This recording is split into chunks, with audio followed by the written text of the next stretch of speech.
Ladies and gentlemen, it's Tuesday night. It's time for the Bama Standard, your best channel for Alabama content there is.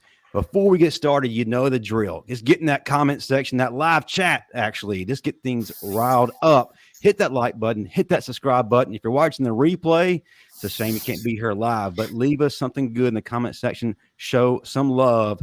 As always, we're brought to you by Workspace Solutions. If your business needs a digital presence or a full-fledged marketing team, these are the guys to get coaching up your team. Find them at workspacepros.com. I'm your host, Justin Riley. With me, as always, first and foremost, the undefeated, undisputed king of comedy and the star of the show, the Steve Brown. Hey, man, I'm happy to be here, man, and I'm really here because the fans want me here. That's it. It was a fan. demand. Take the S off. Fan. Hold on 1 second. This just in. The approval ratings have come back. Steve Brown, you are at 95%. You just passed Beyonce and Taylor Swift. And wait a minute, Marvin is at 10%, just below Kim Jong-un. Anyway. I don't know if you noticed my comment in the comments earlier. I'm putting you in the portal, sir. And I'm putting you in the unemployment line. So that man who's doing a lot of talking is a 1999 All-SEC linebacker. And when Ric Flair said to be the man, woo, you got to beat the man, he is that man, Marvin Constant. Roll Tide. Whatever. And right next to him, one of the baddest dudes to ever tote the rock, two-time national champion, two-time USFL champion, Bo Scarborough. What's up? Hey, boy, I like that hat, man. You know what? I'm gonna get me one of them hats, but I'm gonna have the dreads attached. You know, like so here. So yours real, but I'm gonna have mine. You know, bought with the dreads since I lost mine. Bo, go ahead and tell him they don't make that hat in his size. You lost them. You still got them. When you cut them off, you just put them in the bag. You thought you I got it. Yeah. Cut him off. He woke up and they was on his pillow. What you talking about? And the senior analyst of Touchdown Alabama magazine and the man who keeps Paul Feinbaum relevant and employed, Stephen M. Smith. There we go right there. God, dog, man. Just wait for the Stephen M. Smith action figure to be released at Christmas Day. Well, folks, we have got a special guest co-host tonight.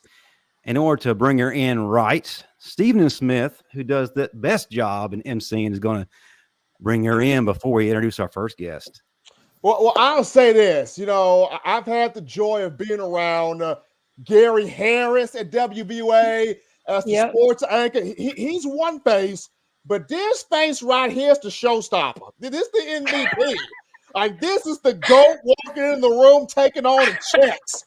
This is not only the makeup queen, the TV queen, the reporting queen. She's probably got shot sliding somewhere, but this is the reporter and news anchor for WVUA TV, Giselle Queen Hood. Yes. Is in the building. Nice, she's nice. Oh my man, God, hold that on. was the best introduction I have ever had. You're beautiful. Hold on, be still. She's gorgeous. Gorgeous. Thank you. Welcome to the show. I'm glad I was able to get you on. Happy to be here. I'm happy to be here. Roll Tide, y'all. Giselle, Stephen is actually right there in Tuscaloosa, so if you need him to start your newscasts that way, he is available.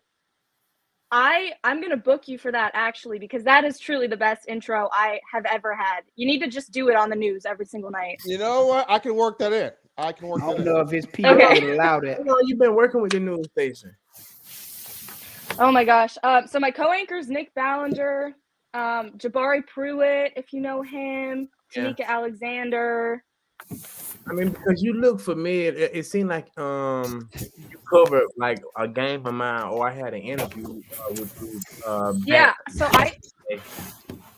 I interviewed you and Marvin like 3 months ago, I think. See, he don't remember. See, I remember. See, because we already had this conversation. Marvin, right? That's because Marvin only see them same faces that he go to work with, them IT people, and then he can. He can understand. He can remember faces on the outside of it. He's not seeing too many people. You know, Well, that's the thing, Barn. You understand he's Right. the face of the USFL, and he's doing marketing right now to get ready for the season. So he's just a little bit busy, sir. Yeah. Y'all through yet? Well, we actually have to be because we got a guest just sitting here listening to all this nonsense, and he's had a. that's what he want to do. That's what he wants to do. Yes, Stephen and Smith. Introduce this man. It's been a while since we've seen this man.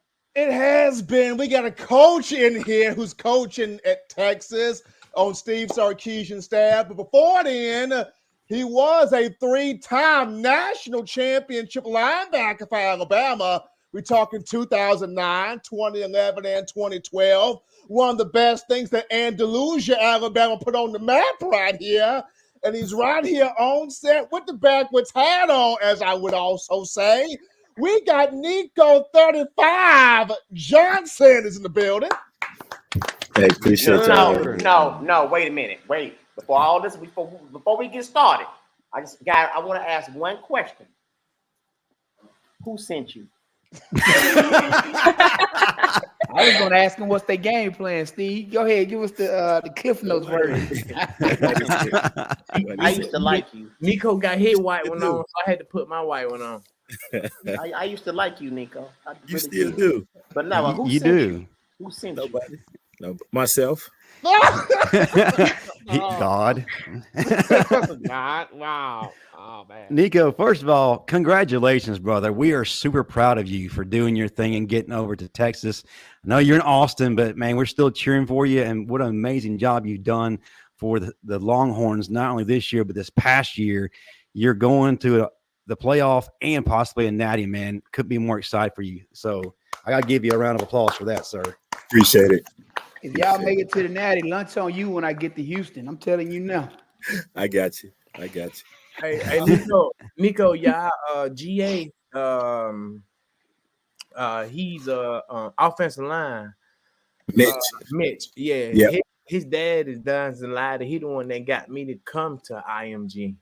Oh, So for real? Yeah, he's already told me. Yeah, so me and Mitch like brothers, man.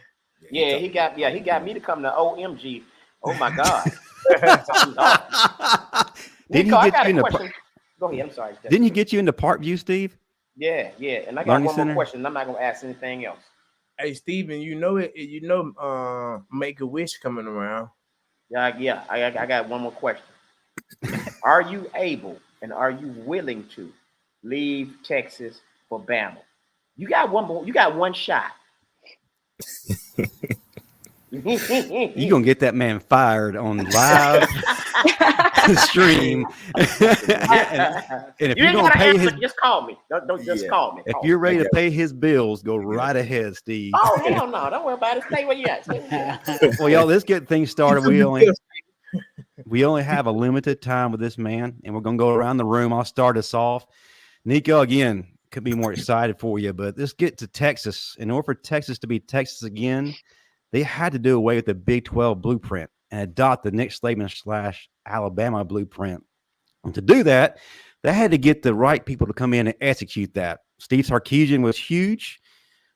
What about Kyle Flood? Oh, the man that you know very well, Bo Davis. And then they come and get you to be that cherry on top. So let's talk about, first of all, what it was like for you to rejoin Bo Davis. And then two, what implementing that blueprint has meant to the success of Texas ultimately. Pretty much changing, y'all probably hear Coach Sark talk about it all the time, changing the culture. I mean, and I'm pretty sure he understood. He got to see it up close in person with Coach Saban for years, and he knew that's what it takes to get over the top. And so he's really been grinding in on that as far as everybody else on the outside. But yeah, it's been good, man. Everybody's bought in. Everybody, as far as coaches, as players, they're more bought in this year than last year. And I think the proof is in the pudding. They're seeing the hard work pays off, and so it's been good for us. It's been good. I work directly with Bo, and so it's been good just picking his brain. Even though I play linebacker, just getting a chance to make myself more valuable as a coach. But it's been good, man. It's been good. It's been good. How many times he cussed you out? Oh, none. We have a pretty cool relationship. Yeah. Same way. When I was a player, guys hold me accountable. I hold them accountable. It's the same way. I understand his mindset. He understands my mindset. And so we're able to work well with each other because of that. And so it's been good. Yes, I bring a different, outlook as far as because I play backer. I can help the D-line out a lot better than other situations. And so it's been good. It's been good. I'll ask one more question, and then we'll pass it to Steve and M, up to Marvin, then Bo, Steve, and then Giselle. We'll round it out. We know about your pedigree, what you did at Alabama. We definitely appreciate what you did to Denard Robinson in 2012 in that Michigan game, because we'll bring that up later. How have you placed your personal stamp on that defense for Texas? Just understanding, making sure all these guys understand, no matter how good or bad things are going for you, there's still always room for improvement. And so I think those guys are, especially this year, are starting to hear that and understand it a lot more. Guys are they're never satisfied. We shoot to chase the goals that we set week in and week out. And when those guys don't achieve those goals, they're a little upset, because they're not saying they're trying to be perfectionists, but they're trying to live up to the standard. And so that's my job outside of coaching, is just make sure these guys understand you got to always stay to the standard, because if not, you'll slip up and you'll lose to Oklahoma. And so it's been good. It's been good. But that's me just trying to give these guys an outlook, a different outlook from my point of view. All the good or bad things I went through as a player, the things I learned from teammates and other coaches. It'd be pointless if I'm not able to pass those situations down so these guys can understand to make them a better football player or a better man, however you want to put it. Awesome. Stephen Smith? So, Nico, my thought to you is just being around Steve Sarkisian, how have you seen him become even more appreciative of, I got the chance to be a head coach again in a major Power 5 program, in a major brand, after spending that time with Coach Saban, just looking at Sark's face, how have you been able to tell, man, this man's hungry, but he's so appreciative to have this moment again when it was once taken away from him? You hit on it. It was taken away from him. And he talks about it with the players all the time. He knows an opportunity like being the head coach at Texas doesn't come around often. And so he's even said himself, I'm trying to maximize this opportunity as best as I can. And so that's him. That's him. He knows he's got to be at his best. He expects the players to be at his best. So every day he holds everybody accountable. We hold ourselves accountable. And so we've been working well together. All right, awesome. Marvin, we know you got a lot to say. Why I gotta have a lot to say, y'all? All right, listen, man. First and foremost, I gotta say it, man. I couldn't be more happy and proud of you and your success. Most people don't know, when I thought I wanted to coach college football, I was the intern at Alabama on the staff in 2009. So I actually got to meet Nico when he first came in. So watching him grow and develop and seeing who he became, not only as a player, but as a man, and what you've done beyond that, man, listen, hats off to you, because I've seen so many go through this process to only never be heard from again, or to end up in some other situation they shouldn't be in. So despite the obstacles that life gave you, you came out on the other side shining, brother. So don't let anybody ever tell you you didn't do what you were supposed to do in life. We all think that we're supposed to play the game of football until we're 80 years old, which is physically impossible. But sometimes, things don't go quite that way. And it takes a very big man, a proud man, and an understanding man to move beyond that game, to take that next step into the real world. So I'm proud of you. Now, with that said, Washington has a pretty high-powered offense. And I know, being a former middle linebacker, a lot of people don't understand, when I make my predictions and I analyze games, I do it from the same perspective I would when I played. Because as a middle linebacker, you usually have less than a millisecond to make a decision about what needs to happen based upon what you're seeing. So when you look at this Washington offense, what do you think is going to be the most difficult thing to stop from that offense? Oh, of course, it's the quarterback. If we don't affect him, because he's a hell of a player, if we don't affect him, it's going to be a long day for us. We're not fools. We know that. And so going into that game, we gotta be at our best. They're a damn good football team, and we know that. And so he's the guy. I mean, if you don't affect him, it's going to be a long day on the yard for you. Bo, you haven't been here in a minute. Glad to have you back, sir. What you got for Nico? Sorry, I've been busy with the USFL, but Yes, sir. I remember Nico when I was getting recruited. Coming in, I haven't picked Alabama yet. I was just being recruited by, and I remember seeing him and Dante and all those guys, and I'm like, damn. Go to Auburn, I gotta play against these guys. If I, you know what I'm saying, if I go there, oh man, so I got to go against these, you know what I'm saying? And like I'm at the game, man, I'm seeing them warm up, and it's like cloud. So during the game, they showing up just hitting. You know what I mean? Like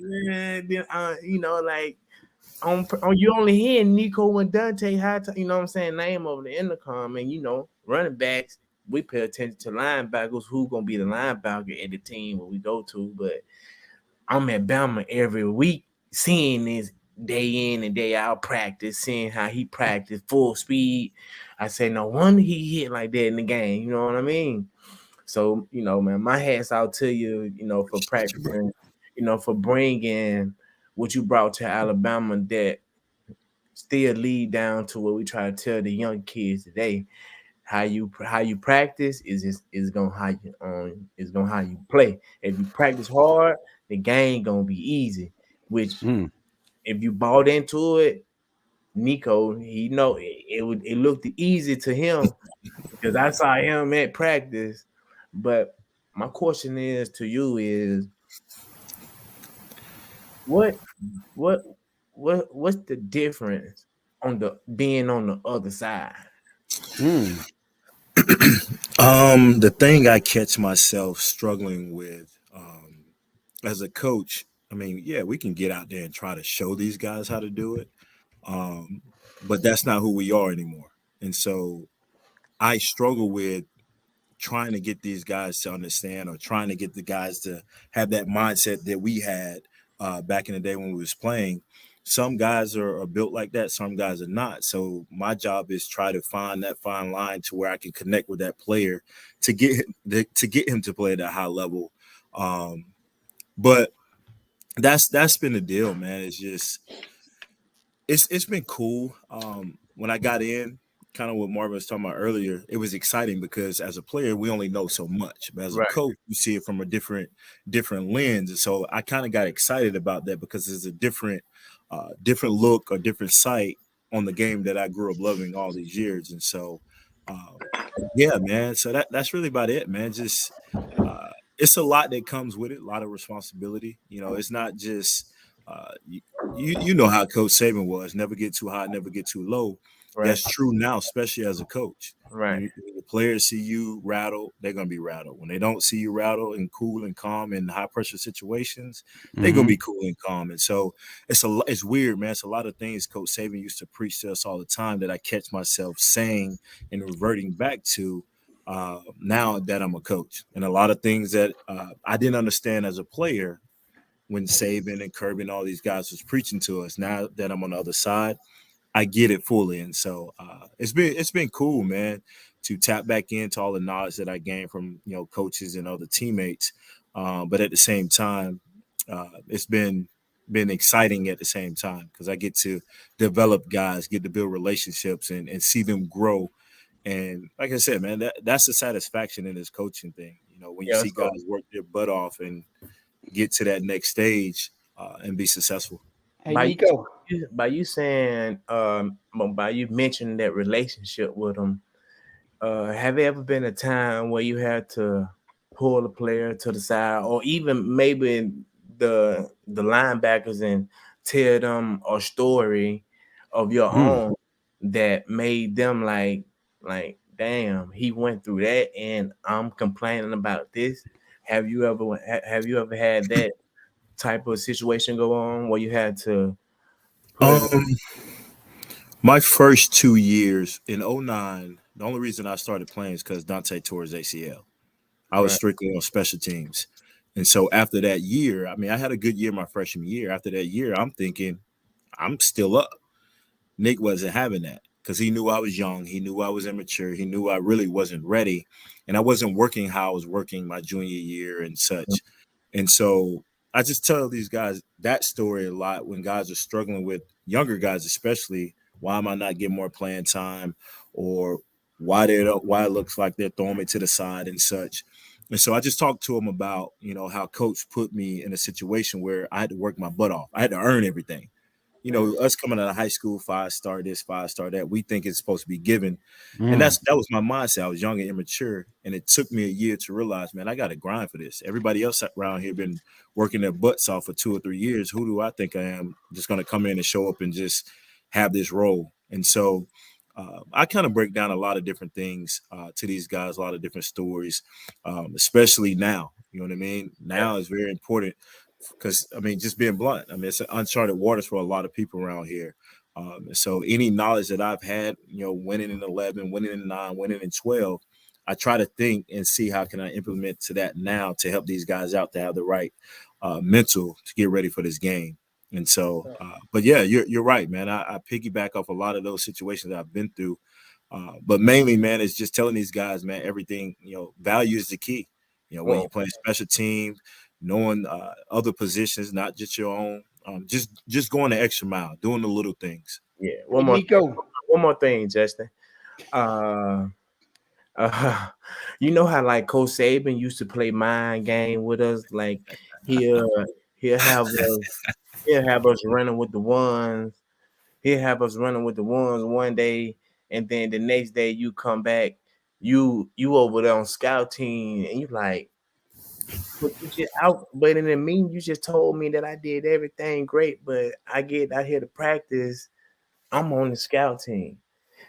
Have you ever did that? Not necessarily did that, but told your players about that mentality of being mentally strong, and don't worry about the position you in.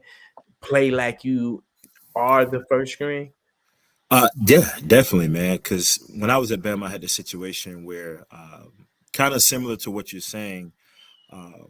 And I did everything right, but things still didn't seem to go my way. Then the older I got, the more I realized, one, coach was just testing me and seeing how I was going to handle adversity. You know how he is. Yeah. And then two, it just, it created the mindset of no matter, no matter what happens, I still got to keep the main thing. And so when I wasn't keeping the main thing, I was messing up on one play and it just carried over to 4 plays. And so I had a real hard look at myself going into my junior year. What can I do to help this team to get to that next stage and such and such? And so I talk about all of that, man, as far as, coach, like I said, coach wanted me to be, and you heard him say, I'm not going to coach you as the freshman and sophomore. I'm going to coach you in the junior and senior you're going to be. Right. And so it took me a while to realize and understand what he was saying. He had a high standard for me. And you know how coach is. He had a high standard. And I wasn't living up to that standard. So like you said, he'll bring you down. Yeah, it's a test. That's what it is. It's a test. He want to see where you at. Okay, well, he's probably, a few weeks away. So let me just sit him back down here. But everybody goes through that process. And that's what these young guys got to realize. Everybody goes through it. Yeah, it might be some that just the Julio Joneses of the world. You know what I mean? The Mark Ingrams of the world. That's nature. And so you got to grind. You got to grind. One thing real quick before we go, I was trying to get you to do this earlier, but when Dante got hurt, what goes through your mind when you go in? Because when you're not the guy getting the reps with the ones, and now this guy's hurt and you're the guy and you got to go out here in front of 100,000 people. Right. So it goes back to what Bo was asking me. I was young and immature. I was pissed off why I'm not playing, why I'm not getting more playing time, not realizing I'm not preparing, I'm not working how Dante and Rolando McClain is working. And so I kind of pretty much just played around, did enough just to get by. I'm trying not to cuss, did enough just to get by.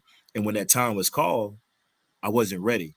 So it took Rolando McClain to sit me down and show me how to watch film, to show me how to have the, just how to look at certain things. And that's why I tell young guys now, no matter if you feel like your time ain't ready, it's one injury, one play away. So you better stay ready. Because when you get in there and you wanted the opportunity and you're not ready, then it's going to be bad for you. Then you're really going to be upset with yourself. And so, yeah. That's what's up. Nico, you played in multiple national championships under Nick Saban, one of which was played in the Rose Bowl Stadium. So you know what it's like to play under Saban. I'm curious if you can give us some insight into what those preparations look like going into the game.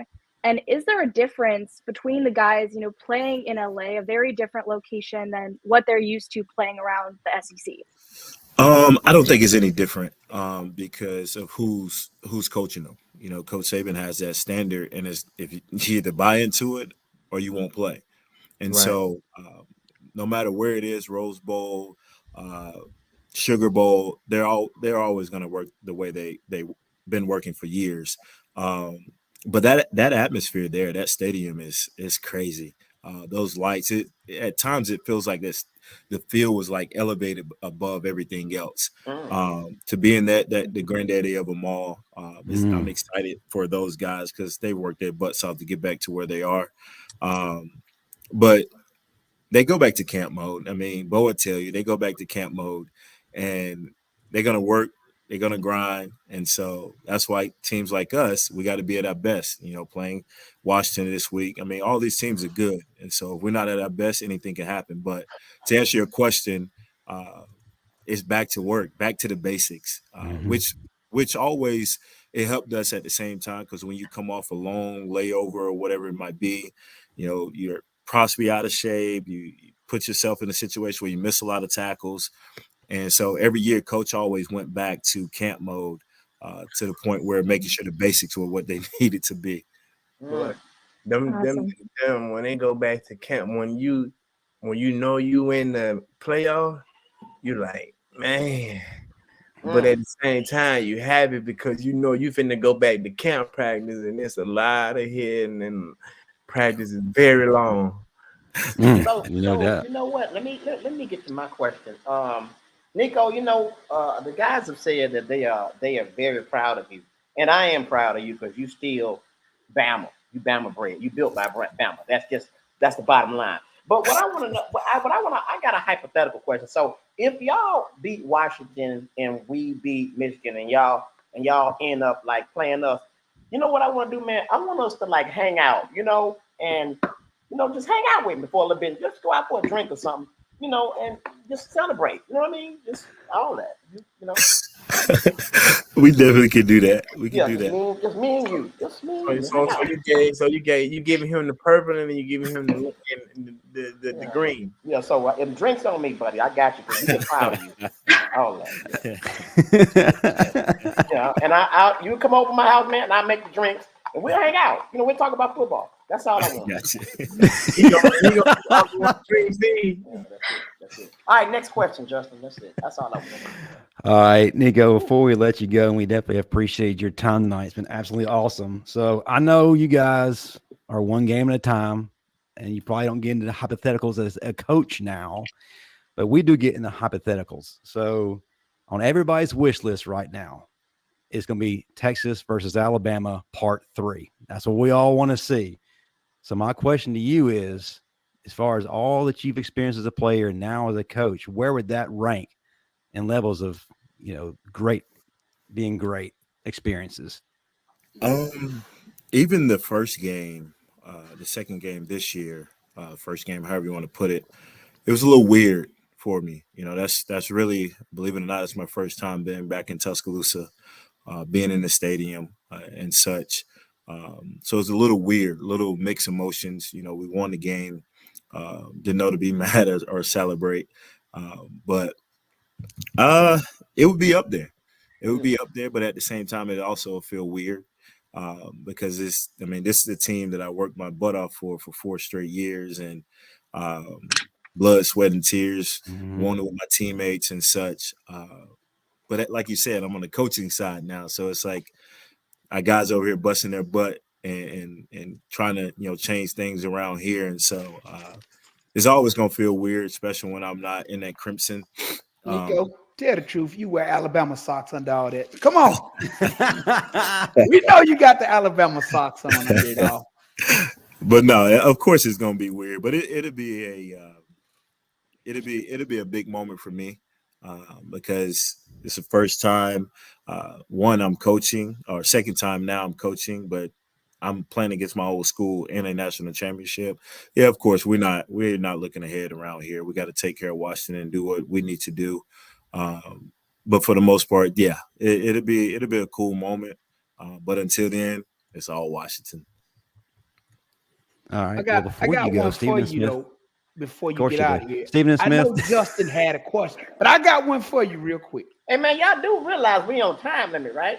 I know, Y'all do but I'm gonna make realize this one real quick. So next year on y'all's 2024 schedule, do you all play Oklahoma still?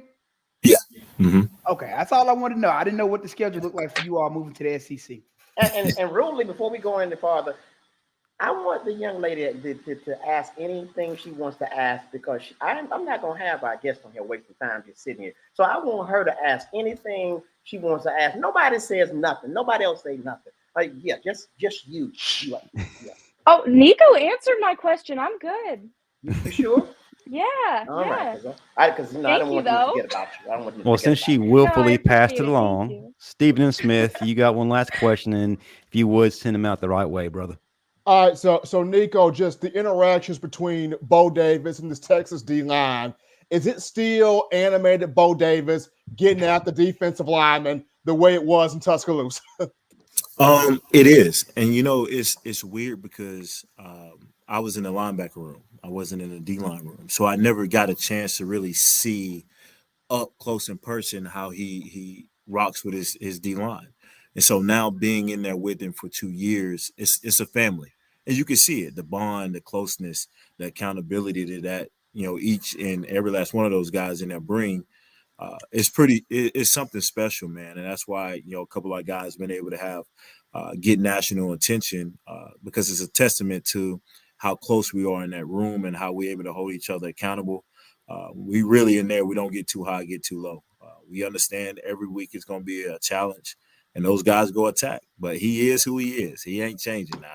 His standard is his standard. If you don't buy into it, it's going to be a long year for you. So. He's been good, man. He's been good for the room. Those guys have really bought in this year more than other years because I think everything that he's been preaching has came to the front. All the constant working techniques is constantly showing up, and these guys are seeing that success. And so guys are bought in, and it's to his testament of staying consistent and patient with him. He's animated on the field. He's getting after him, but in the classroom, we call it, he slows it down. He teaches these guys, and he treat it like an NFL room and allow these guys to be themselves. So it's been good for him. That's what's up, man. That's what's up. That's Yeah. Well, Nico, man, we greatly appreciate you taking the time. I know that time is something that's very rare these days, especially coaching at Texas, but we appreciate every moment. I hate it took so long, but we got you here. That's all that matters. And you don't have to answer. You don't have to answer Marvin's text. It's okay. You can just talk to me or Steve. That's the way we like it anyway. But before you go, Austin, Nico, so don't pay them no attention. Before you go, tell us how we can find you on social media for those who are in the audience here who still want to follow you. Twitter is Johnson35boy and Instagram is Johnson35boy. Say that again. You're about to get a lot of spam. What's that again? But yeah, I'm on there. I mean, I don't get on much. Just try to throw shade for some of the success our guys have.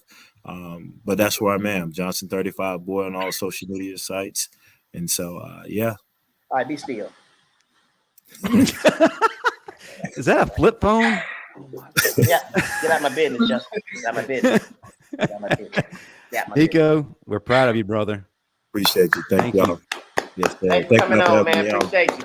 No problem. When we meet you on the Natty, we're calling you. Oh, definitely. All right, brother. Take care. All right, great interview. Always good to see Nico Johnson. Well, we got a little bit of time before Kevin comes on, and it's time to get some updates. Guys, it might be the offseason, preparation for bowl week. But listen, we got a lot going on. Stephen Smith has a lot to tell us before we get Kevin Jackson on. Stephen Smith if you would, man, lead us to the depth chart.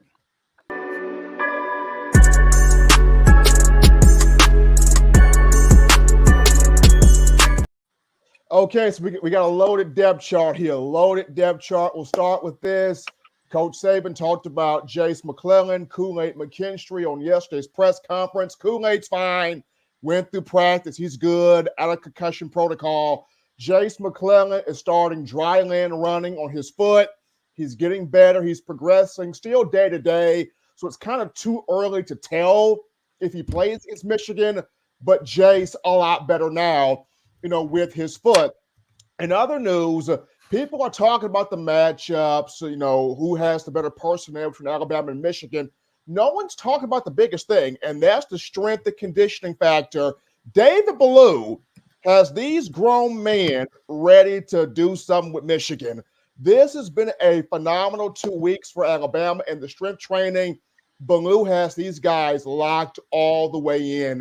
Coach Saban talked about on the Pat McAfee show, Ballou has been fantastic. Like each and every last one of these guys are right there, peak in terms of their weight, in terms of their strength, in terms of the physical conditioning. These guys are right there.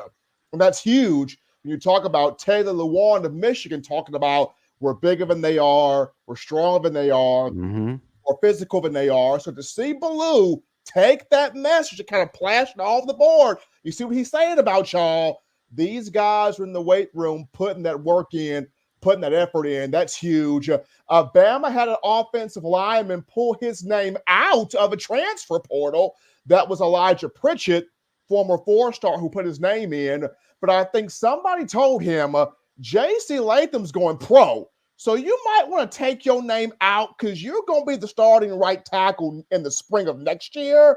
So you might want to put your name back out of that portal. So Elijah Pritchett out of the portal, staying locked in with the Crimson Tide. That's huge. And then also, I know Auburn fans kind of want to see, can Auburn flip Ryan Williams to the Tigers? That's not going to happen. Ryan Williams will remain with the Crimson Tide, holding that commitment and signing. A name to keep your eyes on, though, Perry Thompson, who's right now an Auburn commitment. Nick Saban put one final bug in his ear. So don't be shocked if he flips. He may not. But Nick Saban put that last little bug in his ear. Perry Thompson, the young man from Foley, Alabama, Foley High School, Bama was on him first in this 2024 recruiting circuit before Auburn jumped in. So even though Auburn's had this push with Hugh Freeze, Nick Saban visited Perry Thompson over the weekend and put one final word there. National Signing Day is tomorrow. We have seen some unusual flips in the recent years. So don't be shocked if this is another one. It may not happen, but if it does, don't be shocked. Yeah, you know what? A lot of other online Bama shows are coming after me, but I'm not flipping, guys. I just want to tell you I love y'all. We'll let you go. We get your release paper. Whoa, wait a minute. Hold on, what? Hold on a second. Did you miss the whole part earlier when I told the approval ratings? Steve Brown's at an all-time high, whereas you, sir, are kind of questionable. Yeah, so if anybody is going to be in the transfer, anyway, Stephen M. Smith, I greatly I'm taking appreciate. Stephen M. Smith with me. Whoa, wait a minute. Can we see a breakdown of the Bama Standard? Hold on, what? Whoa, hold on now. Yes, ladies and gentlemen, you're witnessing the bidding war for Stephen M. Smith. I need my stat guy. Oh my gosh! But listen. Also, hold on, Justin. One more final thing here on the depth chart. One final thing. Evan Stewart, former 5-star receiver that played at Texas A&M, has now entered the portal. Interesting thought there on Evan Stewart. Stewart was in that 2022 class that Jimbo Fisher bought with the NIL money. So Evan Stewart was in that class. He was high on Alabama's board and leaning to Alabama before the NIL money came in there. So keep your eyes on Evan Stewart, who's now in the portal. Hey, Steve, I got one question for you because I'm not aware of this. So with this early signing period, with these kids, young men that come from other schools like a Texas A&M, if they enroll next semester, are they eligible to play in the national championship game in practice? No. But they are eligible to practice, but they can't play. They They're can they can practice, cannot play, but they can practice. So that's play.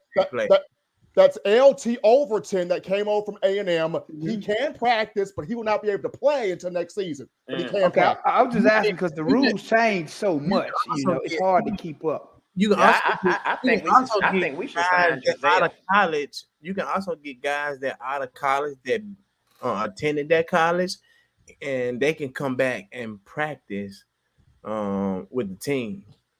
But so you mean I can go back and practice with Shelton? Yeah, but they never had a team. Oh, that sound is shut up.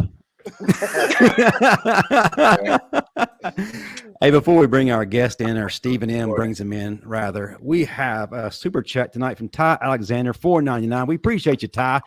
He's saying that he joined late and wants to know why Nico is wearing a Texas hoodie. For those of you just joining us, Texas Longhorns coach and staff is now graced by Nico Johnson. So there's that. But anyway, Stephen M. Smith, we got an OG waiting in the wings, somebody who did his thing at Bama. Well, I'll let you do this. You do it the best. Go ahead and introduce KJ. Okay, so we got one of the baddest defensive players to come through the program in the Gene Stallings era. We got an All-American. We got an interception, pick six, tackle machine. He already got an outstanding beard and the hat going right now in the room.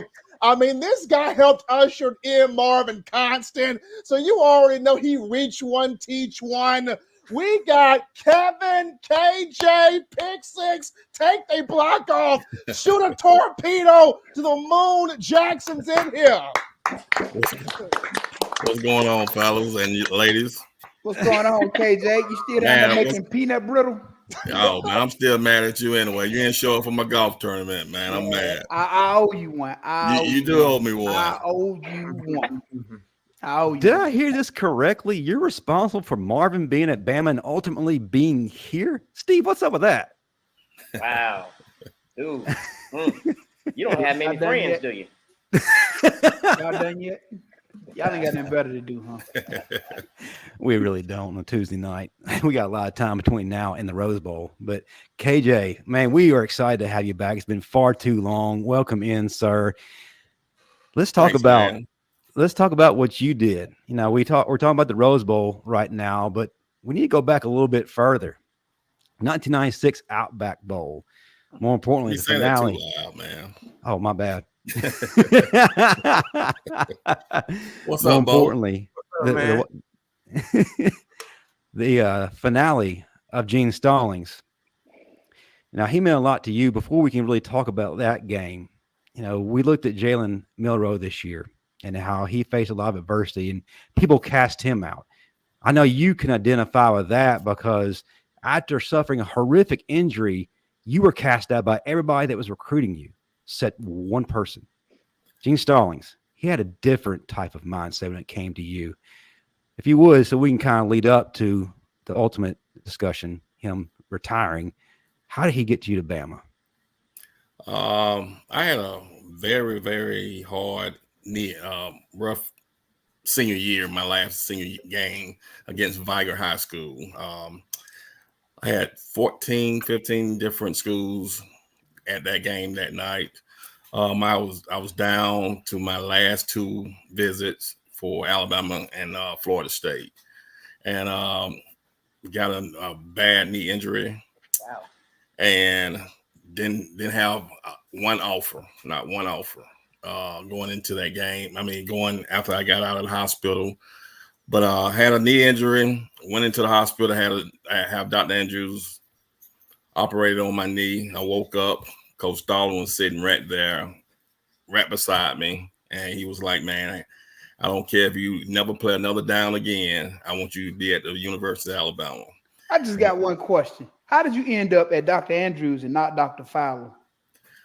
Man, I was in high school. That's a trick question. Hey, I was in high school and I had somebody, I have no idea who told my mom to call Dr. Andrews. I never heard of him. We never heard of him. I'm in Dothan, Alabama. He was in Birmingham at the time. And some guy was like, hey, you need to take him to Dr. Andrews in Birmingham. And that's what we did. And man, we it helped out a lot. And like I said, I woke up that morning and looked over to my right. He was over there with my mom. And he said he didn't care if I played another down at the University of Alabama. He just wanted me to be there. And my mom was like, hey, you going there. So they sent me to junior college for a year and a half, and went there, was All-American there, then came over to Alabama and played and started playing there. And it wasn't a good ride at first, when I got to Bama. I was a linebacker, just running to the ball. And when I got there, you had to be a student of the game. Mm-hmm. And I never was a student of the game. I was just read keys and all this and all that. But when we got to Coach Brother Oliver defense, you had to understand, you had to be a smart guy. You had to be all in, and you had to know what was going on and how the defense was ran. And I didn't know that. So I got benched my first game. People don't know that. I got benched the first game at Vanderbilt. And didn't play the second game. Didn't play the third game.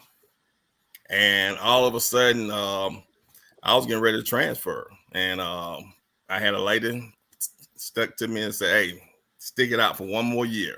And I stuck it out for one more week.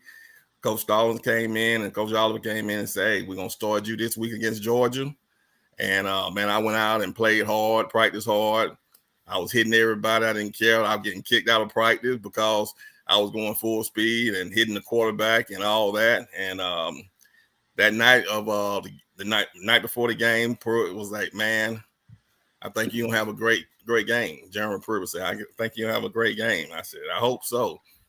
First play of the game, I got beat, and he threw the ball. And, Brother Oliver, he will bench me after that first mistake. He put me on the headsets. He said, hey, man, calm down. Go back in there and play. Relax. I go back in. I finished the game. I had 3 interceptions. I had an interception for a touchdown. I had 13 tackles. That's what's up, you know what? You did all right. The thing about it, though, Yeah. What a lot of people don't understand, and I always say this, there's 2 positions on defense. You have to be a student of the game. If you're going to play middle linebacker and safety, you better know every personnel group and every possible play that can come out of those groups. Otherwise, you cannot play those 2 positions. And the thing about it with me, too, is I never was able to – coming up, like I said, I played outside linebacker coming up and running back. So only thing I did was read keys, read guards, take it to the ball. I ain't have nothing else to do. When I got to Bama, if the running back moved, I had to do another check. If the inside receiver moved, it was another check.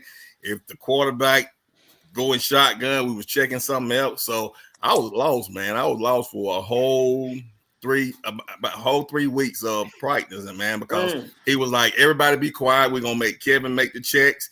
And he cussed me out every freaking day. Man, step off the ball, somebody go in motion or shift. You had to get everybody in line because everybody was waiting on you to make that check because you was the guy, you was the quarterback. Wow. I'll ask one last question, then we're going to send it around the room. Go in the same order as before. Marvin, then Stephen Smith and Bo. Steve, and then Giselle wrap things up. Kevin, I got to ask you this. It's funny how things kind of play out. The 1996 Iron Bowl, sorry, I said that too loud again, is kind of similar to what we experienced this year, and I hope it's not a precursor to Nick leaving, but we win the Iron Bowl, walk-off touchdown. Y'all are celebrating, and all of a sudden the news comes. Gene Stallings announces, this is my last season, guys. What did that mean to you, especially with knowing your relationship with him? And, how did you react? Well, that was my last year too, so it was bittersweet. We was leaving. I was leaving my brothers, and I especially leaving our leader and the guy that got me there and believed in me and understood me and gave me all the ability to come to Alabama and play. But he was like a father figure to me, and he talked to me like a man. He talked to me. He showed me a lot of things in life. And the main thing about it is he treated us like men, and it was great having him around. But at the same time, he'll get into your butt, and he was just a great guy, man. He was just a great guy, and I love him to this day. I see him every 4 months because where I work at, him and Jimmy Range is great friends. So he's come up. Jimmy flies him in, and he comes up, and I talk to him every 4 months, and we have a good time and take pictures. And he always said, "Man, I appreciate you," and I always tell him I love him just because he was the only one that believed in me at that time. Marvin, your turn, sir.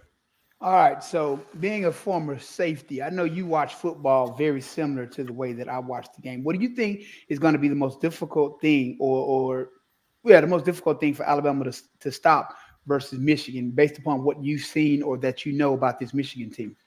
The run. I'm kind of scared of the run because they bigger than us. They always be bigger than us online. But at the same time, I think we we don't get off blocks and run to the ball like we supposed to, like we used to. And I think we get out of position a lot, and I think a lot of guys be confusing a little bit. But at the same time, I don't think that the passing game scared me as much as the running game scared me as much. But I knew you watch film like I do because that's pretty much the same thing I said. Yeah, I mean, you got to look back at the Auburn game. You got to look back at the Georgia game. They kind of bust us up, especially Auburn. We couldn't stop them. And the thing about it is, that's our motto: stopping the run. We as Bama guys, as Bama players, we always stop the run. Period. No matter what. Now, every now and then they'll get some passes on us, or we'll be a little weak back in the secondary. But the run stopper, that wasn't no. We were always number one in run stopper for years. Always. Real quick before Stephen Smith goes, we got another super chat from Don Parker. After all the disrespect to include Taylor Wan, now you see why I call Bama the CM Punk of college football. Time for Bama to ignite the pipe bomb. Okay, using some WWE terminology. Taylor Lewan been on that Puff the Magic Dragon. That's it. Stephen Smith, what do you got? Kevin, when you look at Coach Stallings, when y'all went through bowl prep, what was his mindset like and the coaching staff's mindset like when y'all got back from Christmas break and y'all started practice, y'all started bowl prep, y'all started getting ready for the opponent you would face? What were those practices, that bowl prep? What was that like? Oh, it was fun, man. He made it fun. There was our time to shine. There was our time, extra game for the year. It was no pressure. But the thing about it, it was business like the same way. But it was also going into a bowl game that we made it. That was our prize. And that was something that we enjoyed doing, going somewhere else to play and having a week down there to enjoy. Like we played Tampa. We was down in Tampa and we played Michigan, and he let us drive, because a lot of people wanted to drive down. And so when you drive, you get that money. So everybody was like, Coach, let us drive. So most of the guys got their per diem from Tuscaloosa all the way down to Tampa. So when you got there, you got a big check. And so you know what you did with the big check, and we had a good time. But at the same time, he kept it fun. He kept it relaxed, and he made it enjoyable. The only thing he told us every single day, just don't embarrass the university. Be men. Well, I'm pretty sure Dubo's letting us drive to Miami for the Orange Bowl was the last time the Alabama team was allowed to drive anywhere. Yeah. Y'all were wilding out with Dubo's. Or be allowed back in Miami, for that matter. It was bad. It was bad. Bo, you're up, and then Steve, and then Giselle. What do you think about this defense, our defense overall this year? In your opinion? My opinion, two different defenses. Two different types team. One team, you come, we're pretty good. Then the next team you come, we come in off halftime, and seem like it's another shift gear. It seemed like we're doing everything the right way. We clicking, everybody's running to the ball, everybody's doing everything the right way. First half of the game, it just seemed like they just out there. And it baffles me because if you're playing defense, it don't matter where you at, what first quarter, second quarter, it's the same defense. So what changed from first quarter to second quarter? Right. Well, be thankful they making adjustments because the past 4 years it'll be right. the same thing the whole game. You're exactly right. They have been making adjustments, and that's the key on a lot of stuff. So you can't keep doing the same thing and keep getting beat every time and not making adjustments. Right. And this year we have made some great adjustments coming out of halftime, and it helps us a lot. And it proves that they got better. They doing things the right way now. So do you see us coming out? Do you see us coming out of this game as we did in the past? Like when they gave us a month to get ready for a team, and once our defense was on the field, it was a totally different defense. It was like a defense that you haven't seen all season. Like everybody was healthy, coming downhill, hat for a hat, stopping the run, wasn't letting up. Do you see that type of defense being this type of defense this time, since we got another month to get ready for a game? That's the good thing about it, man. It's gonna be some hard practices for them guys, and coming down to that game. It's a lot of things they got to improve on, and a lot of things that and we can't lose this game because people already don't want us in there. So that's a big thing going into this game. We got to win, and the thing about it is, I think they're gonna be more aggressive. I think they're gonna come after that guy. I think they're gonna do the right thing. I think it's just gonna be an all-out great defense like they did against Georgia, but I think it's gonna be better than Georgia. I'm predicting the best defensive performance of the year. I think so too. I'm gonna tell you why. Ole Miss, high-powered offense. LSU, high-powered offense. Georgia, those tight ends, solid offense. Michigan, again, I told y'all this last week, their top two receivers, 900 yards combined. They don't have personnel to stretch the field. That little weak off-tackle run is only going to go so far. Yes. Best performance of the year. I think so, too. So since Bo touched on what I was going to ask, and I'm glad he did, so I wouldn't have to ask. I'm just going to turn it over to Giselle, man, because Bo touched everything I wanted to ask. Bo did. I appreciate that, Bo. Yeah, I was going to ask the same thing, bro. But go ahead. All right, awesome. Kevin, I'm curious. Nick Saban's always talking about rat poison and how the media is kind of pushing the team forward. What role do you think the rat poison has played in getting the team to where they are now? I think it played a good bit, a lot because of listening to people. It motivates you a lot. Motivated me. I like when people tell me what I can't do, or they talk about my brother next to me saying this and that about them, and especially about the whole team, period. And Florida State doing all this, and people saying that we don't supposed to be here because of our loss to Texas and all. But the thing about it is, Texas got a loss too. So Florida State is worried about a fourth spot instead of worried about the third spot.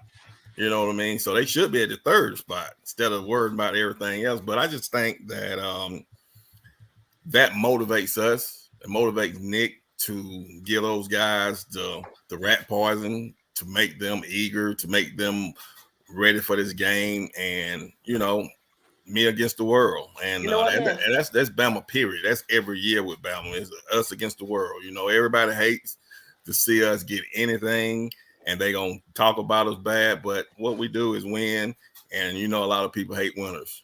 But man, I understand perfectly well when you're saying when people telling you what you can't do, and I'll let you go ahead and do it. Because when people tell me that, I really can't. Go ahead, Giselle. I'm sorry. I just want to throw that in.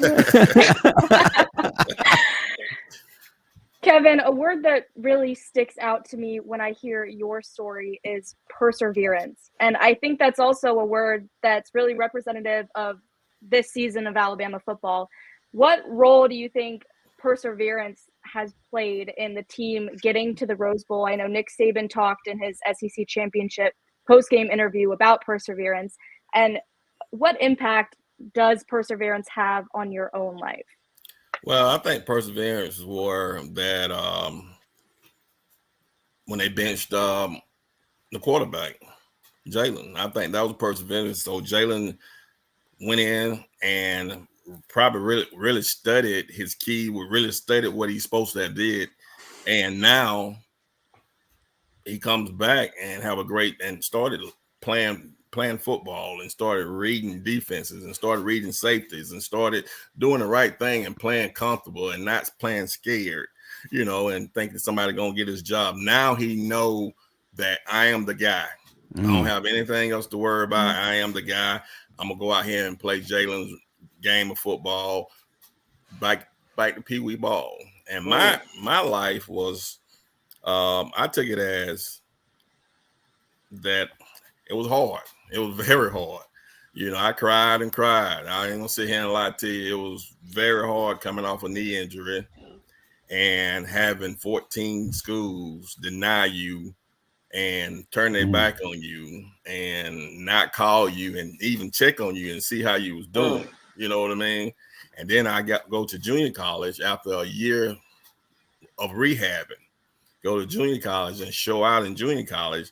Now I got all these same old people, same old schools coming down to Jones Junior College trying to see me, to sign me over somebody that took an hour and a half to come down to Birmingham, or 45 minutes to go to Birmingham, see me in the hospital, talk to my mom, wait till I wake up in the morning out of surgery, and look over that and tell me that he wanted me at his university. He didn't care if I played down or anything. So wait. It was a blessing.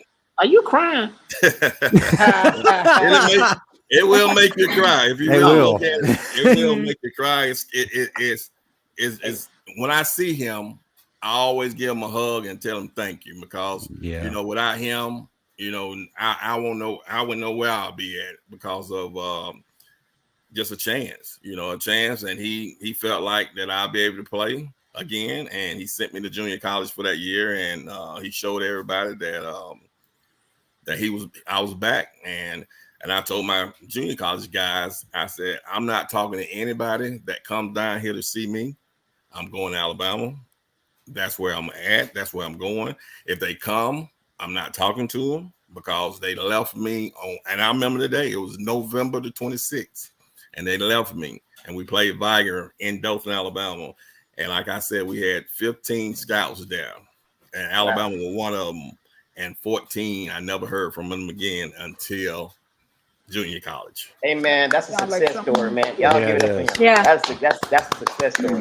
Yeah, it was rough, and then I had to get to Bama and have another success story, because I almost left there too. So we ain't gonna leave, but you ain't gonna cry on here now. Don't.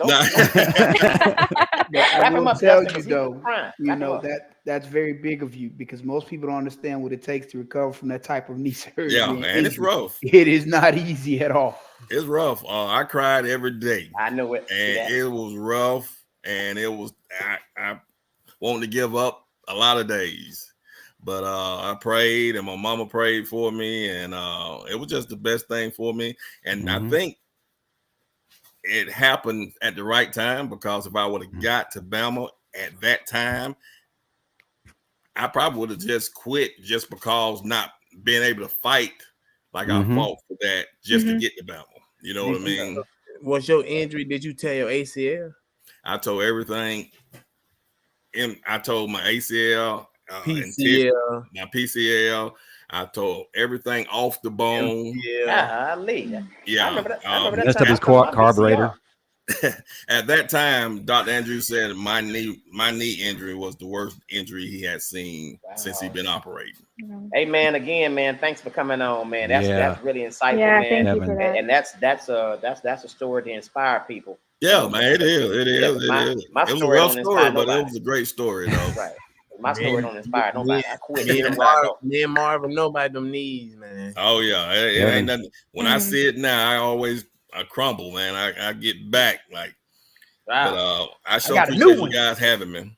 I told man, we love having you. Listen, I know Dwayne Rudd got that Daniel Moore painting, but if anyone deserved a painting for overcoming everything and perseverance like Giselle used, it's you, brother. So I our sure hats off appreciate to it. you, sir.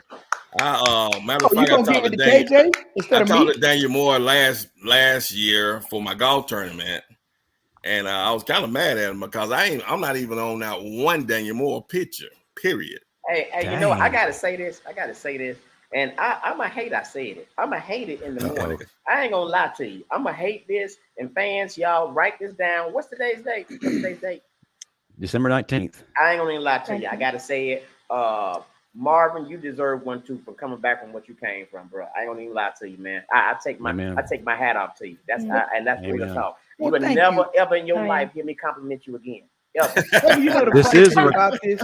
I talked to Daniel Moore about this. I talked to him as well, KJ. I'm like, the goal line stands. I don't get a Daniel Moore. Hey, look at the Michigan game or the Georgia game, and we ain't gonna get anything off that one. But Dwayne runs down there, and I'm in the back of him, running behind him, and I don't even get a picture in it. Hey man, we gotta wrap this up, guys. We gotta wrap it up. We do. Get into this again.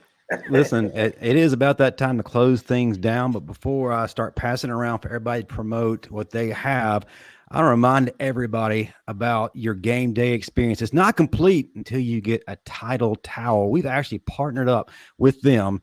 Go to whitwillsports.com and order your title towel today. There's plenty of time before the Rose Bowl. There might even be time for Christmas gifts. But how it applies to us, you enter the promo code STANDARD. That's us. You get a nice little discount off of your purchase. So, yes, get your title towel today at whitwillsports.com. All right, folks, it's been a great episode, probably one of the best ever. So what we're going to do, pass them around the room, let everybody promote what they have. We'll start, as always, with Marvin Constant, talking about 40-plus strong. And then we'll go to Stephen Smith, Bo Scarborough, Steve Brown. Kevin Jackson is going to give – well, I don't even know if he's on social media, but we'll still let him give him an opportunity. And then Giselle will finish up with what she's got. Marvin, go ahead. All right, you can find me on Instagram, Constant45, on Twitter, Constant451. Both platforms. There's a direct link to grab a copy of my book, Physical and Mental Fitness at 40+. Again, if you're looking to get in shape and hold them things still in the road, nice little six-pack, have your wife or your husband look at you like you still got that juice. It's a great resource. Best $15 you ever spent. It's a direct link for Amazon on both of them. So again, you got any questions? I'm always available. Just shoot me a message. All right. Steven, so it's my turn. Oh, what's Steve? Yeah, you know what, Steve? You've had to wait a long time tonight to speak your piece. So let's go to you. Then we'll jump back down to Stephen Smith, then Bo, and then Giselle. Okay. So ladies and gentlemen, if y'all see, that's a love handle. I got that from chapter 6 of Marvin's book. Listen, follow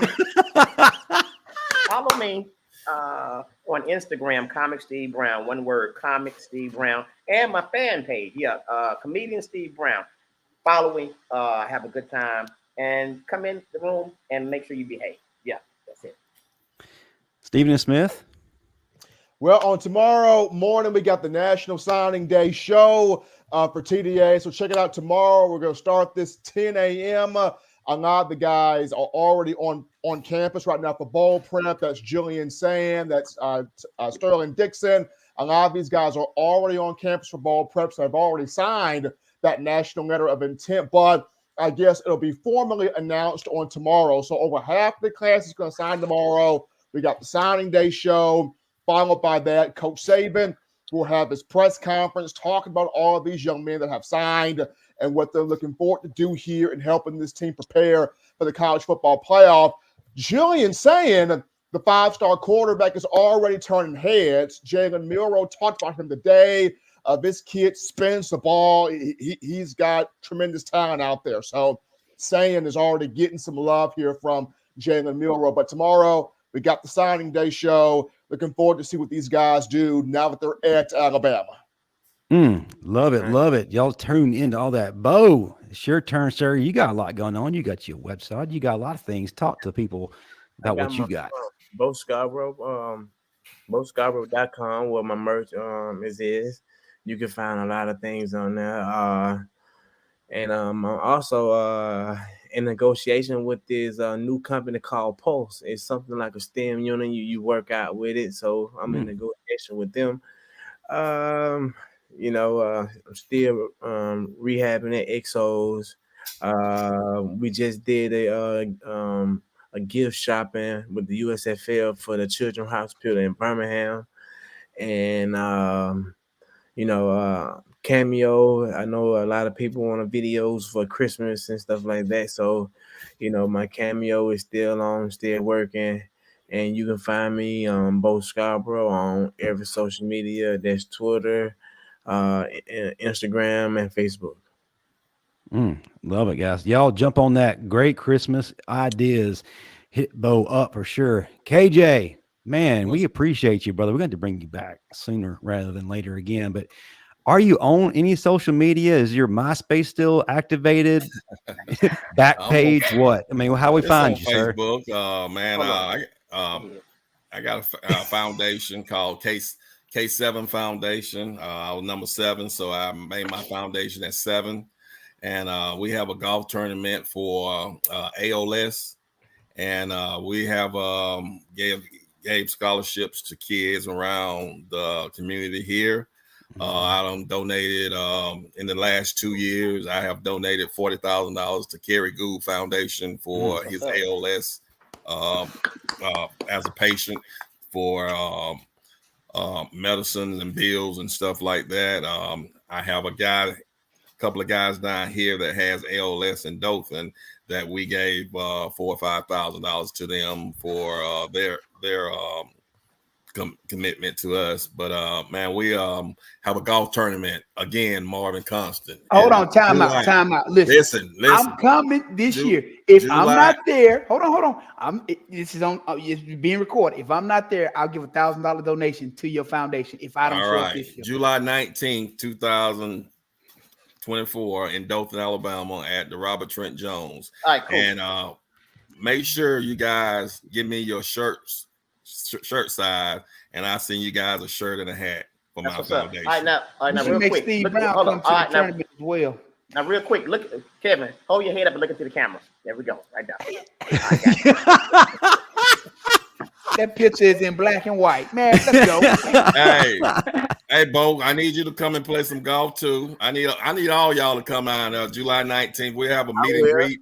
Have a meet and greet at Buffalo Wild Wings the night before. We have Langham and all those guys, Sherman Williams, Bo, Saran Stacy and all those.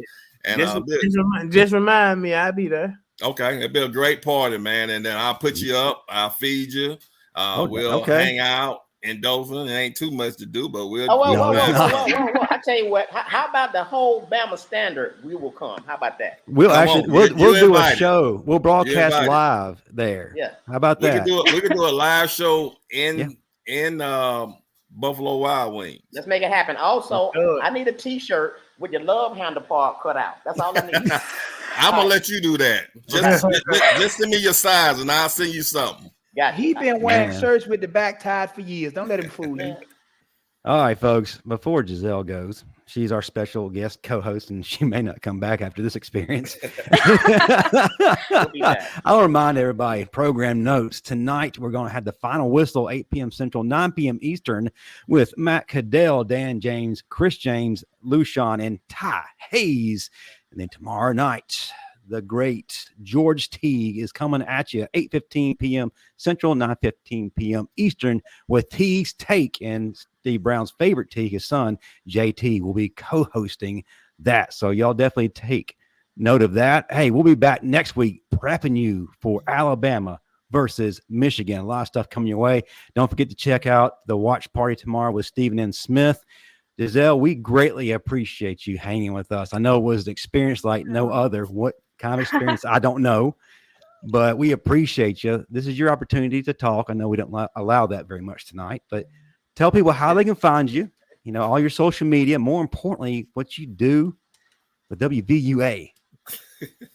All right. Well, first off, it was a great experience. I don't know what you guys are talking about.